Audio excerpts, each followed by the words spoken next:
Bem, pessoal, então, como manifestar, como realizar o desejo? Técnica de realização dos desejos. Essa técnica para realizar os desejos é muito importante. A primeira técnica é, você vai acabar com o não merecimento. Isso aí Louise Hay nos ensina, o próprio Bob Proctor nos ensina da seguinte forma: o não merecimento faz com que você se submeta a outro maior que você. O que é isso? Quando eu acredito que não mereço, de tanto ouvir falar, né? Imagine você vem aí 40 anos, quantas novelas da Rede Globo você não viu, quantos filmes negativos você não viu, quantos filmes de Hollywood falando que viver separado, famílias separadas é o melhor do mundo. Isso começa de lá para cá. Então, eles recebem uma ordem, colocam em prática essa ordem, né, através de filmes, vídeos, músicas, e sem querer, você vai assimilando anos e anos e anos aceitando. E de repente, bom, vem a regra geral. E você tem que acatar a regra geral porque você compartilhou aquilo que era negativo. Você achou bonito um filme que falava, onde a mãe e o pai se separavam, brigavam por qualquer coisa sem sentido algum, deixava as crianças com um e com o outro, cada um ia trabalhar para ter dinheiro na vida. Não tinha dinheiro, brigava por isso, no final, só problemas. Isso é família para você? Foi isso que Hollywood nos trouxe até hoje. Você poderia falar em inúmeros filmes, inúmeros, mas como eu dou pouca atenção a esses filmes, então é muito complicado. Eu teria que anotar um por um, que são filmes que vêm desde 30, 40, 50 anos, mostrando que a família não é boa, o casamento, a honestidade, a boa educação, isso não é bom. Quantos filmes você já viu que vangloriam drogas, vangloriam pessoas que furtam, roubam, banco e tudo aí mais? Quantos você já viu? Em Deus, esse tipo de pessoa. Mesmo que nós tenhamos essa suposta fragilidade, né? Essa fragilidade emocional que criaram para nós, que o ser humano não é frágil, mas eles criaram isso e nós fomos aceitando. Como que eu fui aceitando? Colocando uma pessoa para chorar o tempo todo. Sabe quantas vezes eu vi minha mãe chorando por alguma coisa? Chorando. Uma mulher, né, 60 e poucos anos, com 7 filhos. Quantas vezes eu vi ela chorando por alguma coisa? Por falta, carência, medo, idos de 1960, 70? Nunca. Eu vi minha mãe chorando uma única vez na morte do meu pai. Acabou. Ela não tinha tempo para isso. Então hoje, quando se fala que a mulher é frágil, que o homem tem sentimento, que esse monte de coisa, todo mundo tem. Mas todos nós temos objetivo de vida. Nós temos meta na vida. E a minha mãe tinha qual objetivo? Cuidar de todos nós. Ela não tinha tempo para emoções negativas. Ela não tinha tempo para fofoca. Muitas tinham tempo para isso. Ela não tinha tempo, ela tinha que trabalhar. Às vezes ela tinha que cortar lenha. Sabia que era dessa forma que se colocava, que se tomava banho quente? Tinha um fogão a lenha. Em cima do fogão a lenha tinha lá um cilindro. Eu tinha que botar a lenha ali no fogão para 6 irmãos tomarem banho. Né? Então, esse fogão a lenha, quem tinha que cortar? Eu era novinho, eu podia cortar a lenha. Quem cortava era minha mãe, meu pai estava trabalhando. Ou meu irmão, quando ele podia, ele começou a trabalhar, acabou. Era minha mãe que fazia. Ela tinha tempo para chorar? Ela era uma mulher frágil? Olha, ela era uma mulher sensacional, fantástica. Mas ela choraria por qualquer motivo, por uma mensagem na rede social, por uma foto? Não, jamais. Ela ergueria a cabeça. Eu vi isso, ergue a cabeça, faz a oração dela, que isso... doutrinação, né? Fazia as orações dela para Deus, rezava ali o terço, e isso era sensacional. A fé é incrível, e ela tinha uma fé incrível, poderosa em todas as coisas que ela fazia. Ela acreditava em Deus, e esse acreditar em Deus fazia com que ela fosse uma filósofa, fazia com que ela fosse realmente uma guerreira. Ela levou 7 filhos, né, a se formarem, a se educarem, a serem pessoas de bem, em épocas em que o dinheiro era muito escasso, muito difícil. Em épocas que dinheiro, como a gente vê falar hoje em dia para lá e para cá, dinheiro era muito pouco. O salário, meu pai era um professor da escola de farmácia, então, uma faculdade federal.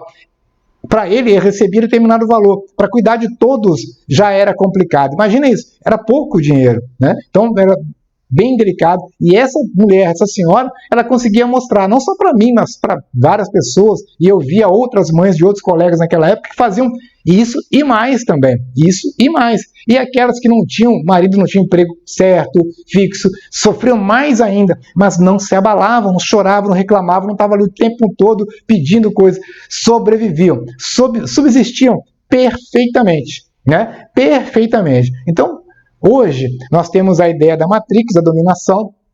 Quando eu falo Matrix, é isso. São os grandes dominadores, são os grandes banqueiros, são os Rothschild da vida, né? Eles querem dominar, manipular, fazer com que você viva em favor deles e eles tenham a vida, a riqueza, tudo que eles querem, da forma que eles querem. Mas lembre-se você tem a chave e o queijo na mão. Você tem o poder. A verdade não está lá fora. A verdade está dentro de si. Está dentro de mim, está dentro de você. Bem, falando aqui dos Rothschild ou de qualquer outra conglomerado que tente dominar o mundo, não importa o que eles queiram. Eles querem para eles porque eles têm um ponto de vista X de vida. Importa o que eu quero para mim. Eu posso mudar a minha vida da forma que eu quiser. Eu posso mudar a minha vida e decidir por mim mesmo. Ou seja, se minha mãe, lá nos idos de 1960, 70, conseguia decidir, né, depois que meu pai faleceu, ela pegava ali a pensão, ia no banco, na caixa lá, ia no banco, pegava o dinheirinho, chegava e contava aquelas notinhas de cruzeiro, nem lembro mais, com moedinhas e tudo, e separava. Eu sabia que ia dar, que ela já falava, vai dar para tudo aqui até o dia tal. Vai dar até o dia tal, fazer o quê? O que está feito, não tem que chorar. Não adianta chorar sobre leite derramado. Vai faltar tal dia? Não vai faltar nada. Nós vamos para a horta, nós vamos fazer isso, vamos fazer aquilo, o seu irmão vai trabalhar, a sua irmã vai trabalhar, e acabou. E era assim a vida. E isso é maravilhoso, era maravilhoso. Hoje em dia, nós deixamos, né, novelas, filmes, imagens, mensagens, dominar nossa mente, a ponto de nós não acreditarmos, né, que é possível vencer. Eu vou deixar aqui para vocês uma história sensacional de um amigo meu, pessoal, um amigo pessoal, e lá também da cidade onde eu morava. Então, para você levar para a sua vida como uma mensagem de motivação. Bom, esse rapaz, vamos colocar o nome dele de Sérgio, tá? Sérgio era um rapaz pobre. Sabe o que é pobre? Pobre porque ele morava próximo lá da nossa casa, mas ele morava na parte bem mais humilde. E a casa dele, em determinado trecho, não tinha telhado, porque ele era meio que um buraco na terra, uma caverninha. Então ele tinha a casa que o pai conseguiu fazer, tinha um banheiro, a sala, tal. O quarto deles era meio que em uma caverna, assim, cavado, tinha uma pedra por cima. Bom, deu para entender o nível? Não tinha luz elétrica, era lampião. Bom, isso, lampião, aquele lampiãozinho, lampião de óleo, tá? Tem uma fitinha, tem um pouquinho de óleo dentro, ele acendia e estudava ali. Nos dias que ele não tinha dinheiro para estudar, então você pensa, a vida dele é difícil. Difícil? Vida era impossível. Hoje em dia a pessoa não existia, né? Porque não tem televisão, PS5, não tem WhatsApp, internet. O que ele será da vida? Nada. Bom, mas lá no passado, o Sérgio, ele não tinha nada do que nós temos. Não tinha telefone, né? Não tinha nada. Mal tinha comida. Mas a vida foi difícil para ele? Foi, até um determinado momento. Como que ele fazia para estudar? Ele queria estudar. Muitas pessoas lá do passado falavam, não, Sérgio, você é pobre, feio, você não tem direito a ser rico, seus pais são muito limitados, você mora num buraco, tal. E esse menino falava o seguinte, ele era mais velho que eu, e ele falava o seguinte, eu vou estudar, então o que você quer ser da vida? Sérgio, eu vou ser engenheiro, você não tem nada. Tanto faz, eu vou estudar, e vou passar o segundo grau, vou ir para a faculdade e depois disso eu vou ver o que vai ser, mas eu tenho certeza, eu quero ser um engenheiro, vou ser um bom engenheiro, vou ajudar minha família a mudar de vida. Bom, ele não tinha mesa em casa, então para se alimentar era com prato. Prato não era de louça, era lata. Antigamente tinha muita, para guardar um mantimento, tinha aquelas latas, né, de arroz, feijão. As pessoas iam tentar ajudar, não davam prato, davam a tampa da lata para que eles usassem como prato. Olha o nível dessa situação naquela época, tá? Aí você vai olhar hoje como ele está. Nós vamos chegar lá. Então, se for falar tudo, fica até negativo. Então não vamos falar. Vamos falar o passo da superação. A intenção é o segredo. A verdade, como eu digo, não está lá fora. A verdade está dentro de mim. Está dentro de você. Está dentro lá do Sérgio, ok? Bom, todo mundo, as meninas falavam, não, Sérgio, que você é péssimo, seu cabelo, seu cheiro, suas roupas velhas. Ele não tinha sapato, não tinha sapato. De repente alguém lembrava e dava um par de sapato velho, que já não se via nele, furado, tal. Bom, então era esse tipo de vida. Mas aqui dentro, o poder emocional dele era tão grande, então o poder pessoal dele era tão grande que superava tudo isso. E ele não focava no hoje. Não estava nem aí para que as pessoas falavam, as meninas, né, jovens falavam com ele, os rapazes mexiam com ele. Ele não jogava futebol. Por que não jogava futebol com todo mundo? Era um prazer naquela época ir para o campinho, jogar futebol, brincar, pegador, jogar lata, essas coisas assim, pique-esconde, essas coisas assim que todo mundo brincava, queimada, né? Tá.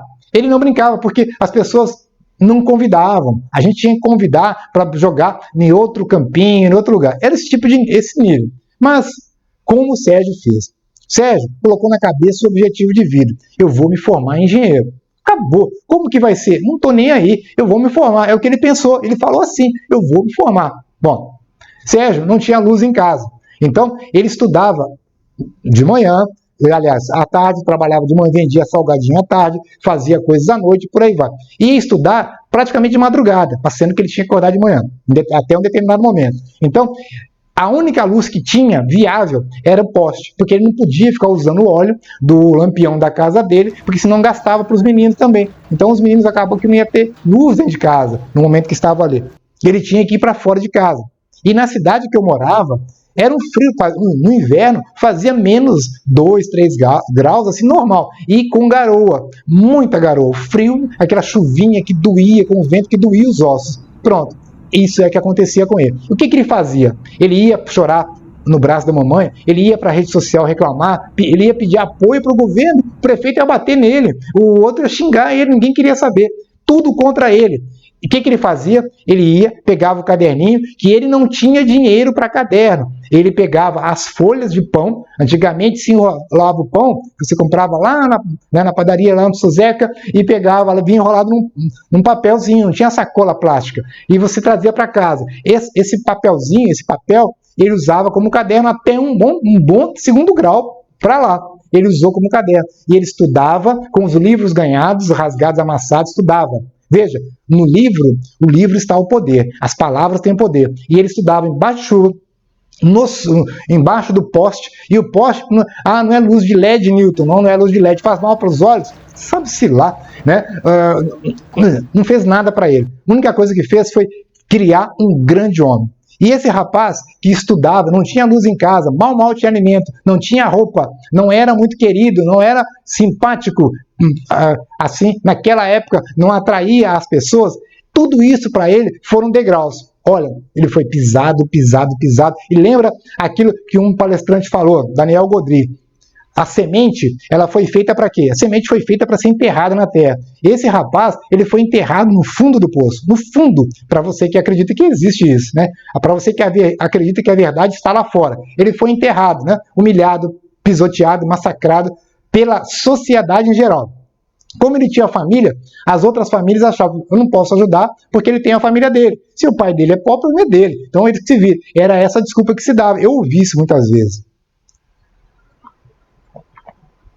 Então, esse rapaz, ele usou cada desculpa que poderia ser dada, cada pá de terra que foi jogado em cima dele, usou como degrau e como objetivo a ser traçado. A meta que ele tinha para ser alcançada era muito grandiosa, para se impressionar. Hoje faltou arroz aqui na minha janta, mamãe. Acabou, não tem, amanhã é outro dia e vamos embora, é assim que é a vida. E ele, resumindo, de tudo o que aconteceu com ele, as garotas não queriam falar com ele. Ele se casou com uma mulher belíssima italiana. Tá, ele não tinha dinheiro, não tinha emprego, ele se formou em engenharia eletrônica, um dos primeiros na UFMG, um dos melhores alunos em décadas, um dos primeiros. Ele conseguiu um trabalho aonde? Na Fiat, trabalhou em Belo Horizonte, em Contagem. Da Fiat, lá de Contagem, ele foi de tão bom que ele era, de tão espetacular, um cara sensacional, um gênio, de tão potente e assim, que estava acima da média, ele foi chamado para trabalhar aonde? Na Itália, na Fiat Itália. Hoje você sabe, a Fiat é dona da Ferrari e de tantas outras marcas, Jeep e por aí. A Jeep é incrível. Ele conseguiu um cargo de comando na área dele tão grande hoje que você olha para trás, olha o tempo que passou, mais de 40 anos, desde isso que eu vi, vivenciei e a gente, né, juntos ali, vivendo e passando um momento, você não sabe o que fazer naquela época, e ele vivendo a vida dele. A verdade dele não estava lá fora, né? Lá fora. A verdade dele estava aqui dentro. Ele tinha um coração de vencedor, um coração valente, como o filme. Um coração valente. Ele era um guerreiro, era um gladiador em outra época. E ele conseguiu o quê? Mostrar para todas as pessoas que estavam à volta, todas aquelas pessoas que estavam torcendo contra. Ele é pobre, quem nasceu para jacaré nasceu para lagartixa, não chega a jacaré. Quem é assim tem que ficar assim. Você não pode ser médico, engenheiro, porque você é desse jeito, dessa cor, dessa forma. Nada te beneficia. Deus não está com você porque Ele te deu essa aparência, não te deu dinheiro. Olha os pensamentos. Tudo isso nós ouvimos ali, né? Ouvimos naquele momento e não sabia o que fazer. Criança, o que vai fazer? Um amigo, o que você vai fazer? Nada. Você tem que deixar as coisas acontecerem. E Ele deu tempo ao tempo e, principalmente, Ele entregou a Deus tudo aquilo que era muito fardo, que era muito pesado. Todo domingo ele fazia oração com muita fé, igual minha mãe fazia, com muita fé, fazia fervorosamente, mesmo que ele não entrasse na igreja. Ainda tem essas coisas que eu nem vou entrar em detalhe, mesmo que ele não entrasse na igreja, tá? E ele venceu, mas não venceu uma vitóriazinha, mais ou menos. Ele venceu a nível mundial. Ele mostrou que você pode. A verdade está dentro de cada um de nós. A verdade está dentro de si. A verdade não está lá fora. Não é o que o outro vem e fala para mim que é verdade para mim.